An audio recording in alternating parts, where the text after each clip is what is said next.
Pertalang bagi ginawa jaga parti akan negapor pemerintah. Hapra,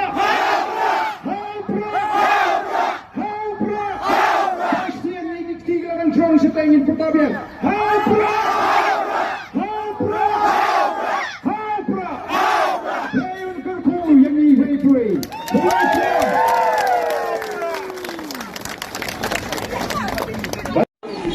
Kita iburan sedrong lagi dilawan hiar dengan up.